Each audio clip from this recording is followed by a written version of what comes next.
Alright, here, this is the most critical slide you're going to see today.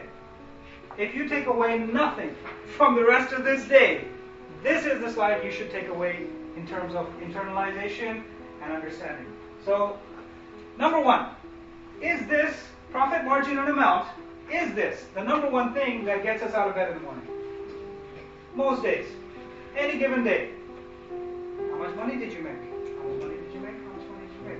That's what regional office wants to know. That's what head office wants to know. That's what your GM wants to know. That's what the finance guys want to know. That's what everyone wants to know. Your wife wants to know.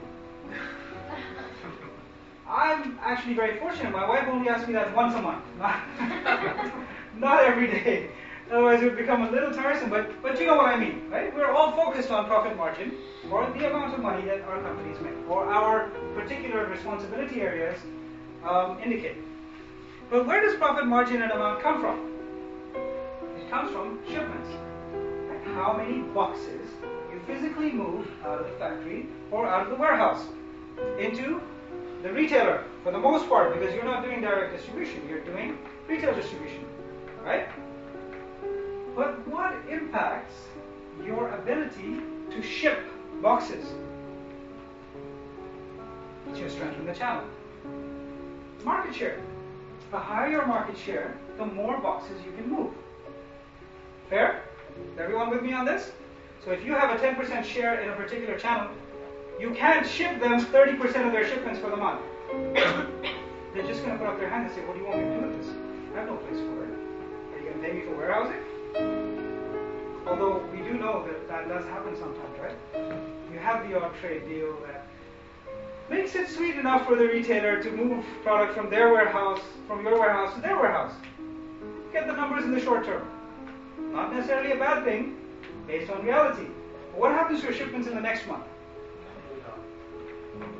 Unless your market share goes up dramatically during that time, in which case your offtake goes up, right? Which brings me to my next point. What drives your channel strength is your offtake, right? Your strength in terms of consumer demand. How many people are actually going out there and picking your product up from the shelf? Everyone with me so far? Yes? This is what we call corporate equity. And we, as a team, I'm sure, spend a hell of a lot of time asking ourselves about this every day. Yes? Everyone agree? I need everyone to be on my page on this. Now, what actually drives consumer demand? Consumer usage habits. Right? Think about that for a second. Now all of a sudden you're getting into the area of psychology. You're getting into the area of hierarchies of needs and various other sort of esoteric things that we don't like to think about much because they seem a little bit vague and they seem a little bit amorphous. But at the end of the day, if the consumer is not in the habit of picking up your brand, what are you going to do? Are you going to stand there with a gun to their heads when they reach the shelf? Buy my brand or I will kill you.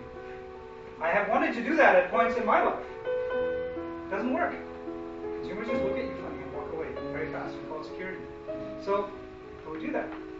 Instead, to change consumer usage habits, you have to change their attitudes and beliefs towards your brand and the category. Okay? Attitudes and beliefs. But where do attitudes and beliefs come from? You like the flaming effect? That's cool, right? Yeah. Consumer perceptions. Consumer perceptions about your brand, about the benefits it offers, about the category, all of these things. Now, this is what we call consumer equity, by the way. So you've got corporate equity, and you've got consumer equity. Now, which part of this do we spend most of our time on? As a company, as a team, as an individual? Corporate. Yeah. Unfortunately, we are spending all day, every day, measuring the effects of things that are happening in the market. Does everyone agree with that? That makes sense. But measuring effects without really understanding the causes of those effects is a recipe for insanity in the long term.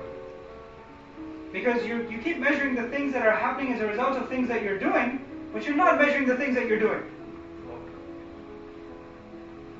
In the long term, yes. Long term. Yes. Well, most companies, at least in the Middle East, are not doing anything on the causes front. At all. They're not looking at the causes of the effects at all. When you talk to them about consumer perceptions, there are blank faces in the room. Literally.